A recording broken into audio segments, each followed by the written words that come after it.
मैं रत्ना साहू, व्याख्याता, शासकीय उच्चतर माध्यमिक शाला कैंप। साथियों, मैं आज शिक्षक सेमिनार में एक विषय लेकर आई हूँ, ऑफरेंसिस रक्तदान। सामान्यतः रक्तदान से सभी परिचित हैं। रक्तदान को महादान कहा जाता है। रक्तदान करने का अपना महत्व होता है। रक्तदान तब होता है जब एक स्वस्थ व्यक्ति स्वेच्छा से अपना रक्त देता है और रक्त आधान मतलब ट्रांसफ्यूजन के लिए उसका उपयोग होता है, या फ्रैक्शनेशन नामक प्रक्रिया के जरिए दवा बनाई जाती है। विकसित देशों में अधिकांश रक्तदाता अवैतनिक स्वयंसेवक होते हैं जो सामुदायिक आपूर्ति के लिए रक्तदान करते हैं। अब ये प्रश्न होता है कि एफरेंसिस वास्तव में क्या होता है? यह एक चिकित्सा तकनीक है जिसमें एक व्यक्ति के रक्त को एक उपकरण की मदद से पारित किया जाता है और जो एक विशेष घटक को अलग करता है और शेष को परिसंचरण तंत्र में लौटाता है। इस प्रकार यह एक एक्स्ट्रा कार्पोरियल थेरेपी है। एफरेंसिस रक्तदान का एक तरीका है जहां रक्त एक उपकरण के माध्यम से गुजरता है और जो एक घटक विशेष को अलग करता है, बाकी बचे घटकों को दाता को वापस कर दिया जाता है। आमतौर पर लौटाया जाने वाला घटक लाल रक्त कणिका होती है। जितनी मात्रा में रक्त लिया जाता है उसे वापस करने में लंबा समय लग जाता है। इस तरीके का इस्तेमाल कर कोई व्यक्ति सुरक्षित रूप से प्लाज्मा या प्लेट्स अधिक से अधिक बार दान कर सकता है। एक ही दान में प्लाज्मा की बात हो या ब्लड प्लेट की बात हो, दोनों देने वाला दाता के साथ इन दोनों को जोड़ा जा सकता है। ब्लड प्लेट भी अपरिवर्तित रक्त से अलग किया जा सकता है, लेकिन वे बहुत सारे दानों से इकट्ठा किया जाना चाहिए। उपचारात्मक खुराक के लिए रक्त को 3 से 10 इकाइयों की आवश्यकता होती है। प्लेट फेरेसिस प्रत्येक दान से कम एक पूर्ण खुराक प्रदान करता है। प्लाज्मा फेरेसिस क्या है? वो बार बार इस्तेमाल कर प्लाज्मा स्रोत इकट्ठा करने के लिए होता है, जिसका उपयोग अपरिवर्तित रक्त से प्लाज्मा बनाने की तरह औषधियों का निर्माण में होता है। प्लेट फेरेसिस के समय ही प्लाज्मा का इकट्ठा करने को कभी कभी समवर्ती प्लाज्मा भी कहा जाता है। सामान्य एकल दान और आधान के लिए भी हम देखते हैं आरोग्य लाभ और दान के बीच का अंतराल। तो दाताओं को दान करने के बाद आमतौर पर दान स्थल पर 10 से 15 मिनट तक रखा जाता है, क्योंकि सबसे अधिक प्रतिकूल प्रतिक्रिया के दान के दौरान दान के तुरंत बाद होता है।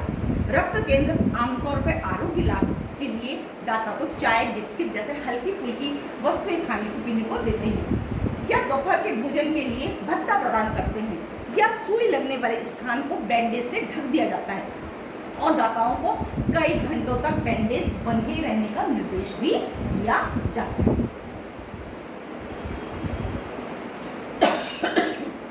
यदि हम चिकित्सा के में देखा जाए तो प्लेटलेट फोरेंसिस में हम देखते हैं कि घटक रोग के गंभीर लक्षण पैदा हो रहे हैं। विभिन्न प्रकार के एफरेंसिस तकनीकों का उपयोग किया जा रहा है। आमतौर पर एफरेंसिस को काफ़ी बार करना पड़ता है और एक आक्रामक प्रक्रिया है, इसलिए इसका उपयोग केवल तभी किया जा सकता है जब विशेष बीमारी को नियंत्रित करने के लिए अन्य साधन को विफल पाया जाता है। प्लाज्मा एक्सचेंज की बात यदि करें, हानिकारक पदार्थों को हटाने के लिए रक्त के तरल हिस्से को हटाया जाता है। एलडीएल एफरेंसिस पारिवारिक हाइपर कोलेस्ट्रॉल लीमिया वाले रोगियों को कम घनत्व वाले लिपोप्रोटीन को हटाया जाता है। फोटोफोरेंसिस पर यह भी एक है, त्वचीय टी सेल है और हृदय प्रत्यारोपण में अस्वीकृति का इलाज करने के लिए उपयोग में किया जाता है। स्टेफिलोकोकल प्रोटीन ए जो है एग्रोज कलम के साथ में इम्यूनो प्रोटीन है। इम्यूनो एडिसोज प्रोटीन जो है वो ए एग्रोस कॉलम के माध्यम से प्लाज्मा को निर्देशित करके पहले का उपयोग किया जाता है। हमें प्लास्टिक साइजर एक्सपोजर क्या चीज है? एफरेंसिस प्लास्टिक और ट्यूबिंग का उपयोग करता है जो रक्त के संपर्क में आता है। प्लास्टिक प्लास्टिसाइजर अक्सर DEHP जैसे एडिक्स के अलावा PVC का बना होता है। DEHP प्लास्टिक के रक्त में रिश्ता है और लोगों ने दाताओं के साथ साथ आधान प्राप्तकर्ताओं को इस निक्षालित DEHP के संभावित प्रभाव का अध्ययन करना शुरू कर देता है। DEHP के लिए वर्तमान में जोखिम निवारक सीमा का मान जैसे US EPA का RFD और यूरोपीय संघ का TDI का दिन को पार किया जा सकता है। प्लेटफोरेसिस विशेष रूप से उस प्रजनन आयु में महिलाओं को उपरोक्त निवारक सीमा मूल्यों से अधिक DEHP के एक्सपोजर से संरक्षित करने की आवश्यकता होती है। वाणिज्य प्लेटलेट फोरेसिस डिस्पोजल एफेरेसिस प्रक्रिया के दौरान काफी मात्रा में DEHP छोड़ता है, लेकिन दाताओं द्वारा बनाए गए DEHP को कुल खुराक सामान्य आबादी के DEHP के एक्सपोजर को सामान्य सीमा के भीतर होता है। प्लेटलेट फोरेसिस तकनीकों में यह मुख्य रूप से हम देखते हैं कि दोनों के लिए मीन DEHP के खुराक की आवश्यकता होती है। रीइंफ्यूजन प्रक्रिया में अंत में किट में बचा हुआ रक्त को रीइंफ्यूजन नामक प्रक्रिया के साथ दाता को वापस कर दिया जाता है। प्रतिरक्षा प्रणाली के प्रभाव रक्त लिम्फोसाइट की संख्या में तत्काल कमी और सीरम इम्यूनोग्लोबिन सांद्रता मामूली के माध्यम से डिग्री के होते हैं और बिना किसी प्रतिकूल प्रभाव के होते हैं। प्रतिरक्षा प्रणाली दीर्घकालिक परिवर्तनों के बारे में कम जानकारी प्राप्त है। अब किट में क्या क्या समस्या आती है, जो किट आपके पास है उसमें क्या क्या प्रॉब्लम आता है। 2 एफएनसीएस किट रिकॉल में यदि है तो कैसा होगा। बैक्स्टर हेल्थ केयर कारपोरेशन जिसमें नाभि के 2 ओमेगा सिरे पर पिन होल का रिसाव देखा गया है, जिसमें रक्त का रिसाव हुआ।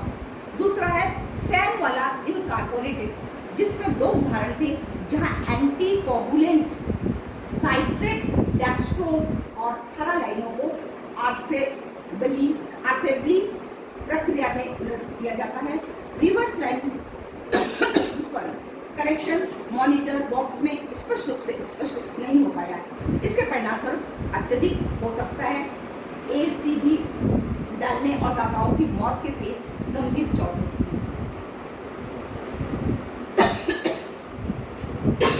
दान क्या होता है। हम यदि दान करते हैं तो इसमें रक्त का प्लाज्मा कर सकते हैं जिसको प्लाज्मोफेरेसिस कहा जाता है। दूसरा है एरिथ्रोसाइटोसिस है जिसमें लाल रक्त कणिका होता है। दूसरा है प्लेटलेट फोरेंसिस।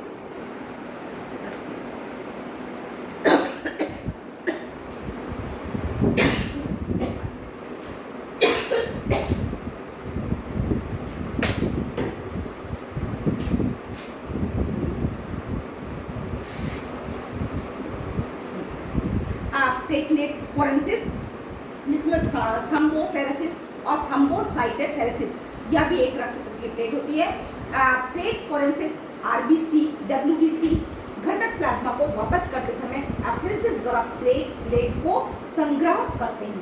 यह उपज आमतौर पे 6 से 10 प्लेटलेट सांद्रता के बराबर होती है।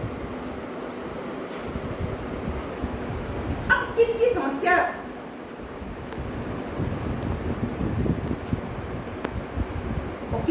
ये जो बातें आपने सुना कि एफरेसिस की जो बात हम करते हैं आमतौर पे यह बहुत प्रचलन है और इसकी मदद से हम एक व्यक्ति के ब्लड को कई रोगियों के लिए हम उपयोग कर सकते हैं। यह आधुनिक प्रणाली है। इसका किट मार्केट में बड़े बड़े अस्पताल में आसानी से उपलब्ध है। आपने मेरी बात सुनी, इसके लिए धन्यवाद।